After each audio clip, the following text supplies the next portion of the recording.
राधे राधे। हरे कृष्णा। हमारे शास्त्रों में वर्णित है कि अमावस्या पितरों को मुक्ति दिलाने और उन्हें प्रसन्न करने के लिए होती है, क्योंकि अमावस्या तिथि के स्वामी पितृदेव माने गए हैं। इस दिन पितरों का श्राद्ध और पूजा किए जाने की परंपरा है। अमावस्या के दिन व्रत रखकर पवित्र नदी में स्नान कर फिर पिंड दान करना चाहिए। जिन जातकों की कुंडली में पितृदोष हो उन्हें अनिवार्य रूप से अमावस्या के दिन इन नियमों का पालन करना चाहिए। वैसे तो साल भर की सभी अमावस्या अपने आप में महत्वपूर्ण होती हैं, लेकिन माघ महीने की अमावस्या इन सभी अमावस्या तिथियों में सबसे ऊपर और सबसे शुभ फलदायी मानी गई है, क्योंकि माघ अमावस्या को मौनी अमावस्या कहा जाता है। इस दिन भक्त मौन रहकर स्नान जप तप ध्यान करते हैं और पूरा दिन मौन रहकर व्रत भी रखते हैं। सबको अपनी सामर्थ्य के अनुसार व्रत रखना चाहिए और दान देना चाहिए। अमावस्या के दिन नकारात्मक शक्तियां और नकारात्मक विचार हावी हो जाते हैं।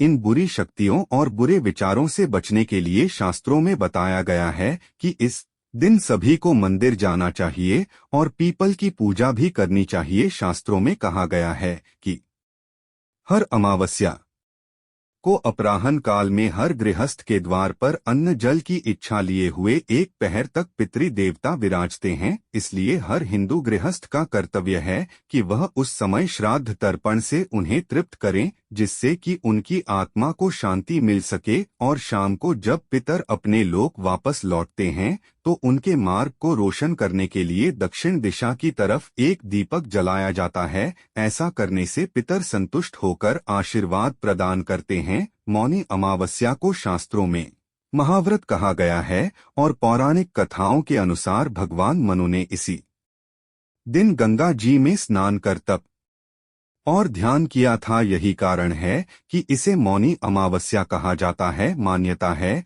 कि इस दिन व्यक्ति को अपने मन वचन और कर्मों पर नियंत्रण रखते हुए सत्य और धर्म के मार्ग पर चलने का संकल्प लेना चाहिए और पवित्र नदियों में स्नान अवश्य करना चाहिए। अगर गंगा जी में स्नान करना संभव ना हो तो घर पर ही स्नान के जल में गंगाजल और काले तिल मिलाकर स्नान करें। इस दिन अन्न वस्त्र तिल घी और दक्षिणा का दान करना विशेष लाभदायक होता है। सूर्य भगवान की और विष्णु भगवान के साथ साथ भगवान शिव की पूजा करें। ओम नमः शिवाय, ओम नमो भगवते वासुदेवाय और ओम पितृ देवताभ्य नमः। इन मंत्रों का जाप आज के दिन शुभ लाभदायी माना जाता है। अमावस्या के दिन दान पुण्य करने से कुंडली में अशुभ ग्रहों का प्रभाव कम होता है। इस दिन अपनी श्रद्धा के अनुसार भाव के अनुसार पूजा करके हो सके तो उपवास रखना चाहिए। जो लोग पूरा दिन उपवास मौन रहकर ना रह सके वह सुबह को स्नान करने के बाद जप तप और ध्यान और दान करने तक मौन रह सकते हैं।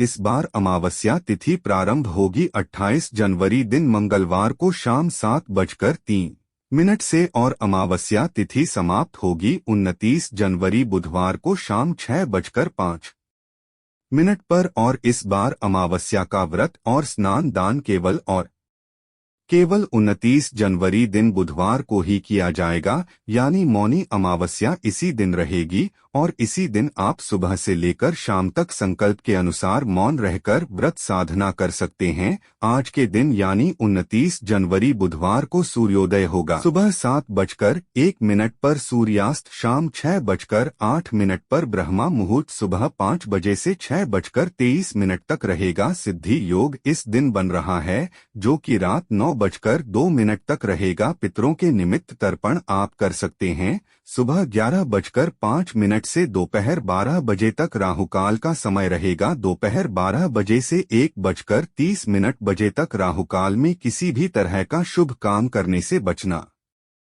चाहिए। इस समय में आप राहु और केतु ग्रह की शांति के लिए लोहे का दान कर सकते हैं। अमावस्या तिथि पर अपने घर के मुख्य द्वार के अलावा जो भी पवित्र वृक्ष हमारे धर्म में बताए गए हैं, जैसे पीपल, बेल वृक्ष, आंवला और तुलसी जी के पौधे के नीचे एक एक दीपक जरूर जलाना चाहिए। ऐसा करने से भी पितरों की विशेष कृपा के साथ साथ भगवान का आशीर्वाद भी प्राप्त होता है। इस दिन क्रोध न करें और हाँ, वीडियो को एक लाइक और हमारे चैनल को सब्सक्राइब जरूर कर ले, तभी आपको लाभ की प्राप्ति होगी। साथ ही घर पर आए हुए किसी भी याचक को खाली हाथ न लौटने दें। इस दिन यदि सुहागिन महिलाएं सुहाग की सामग्रियों का दान करती हैं तो उनके सुहाग पर आने वाला संकट भी टल जाता है। यह थी आज की वीडियो। अगर जानकारी आपको पसंद आई हो तो वीडियो को लाइक करना मत भूलिएगा।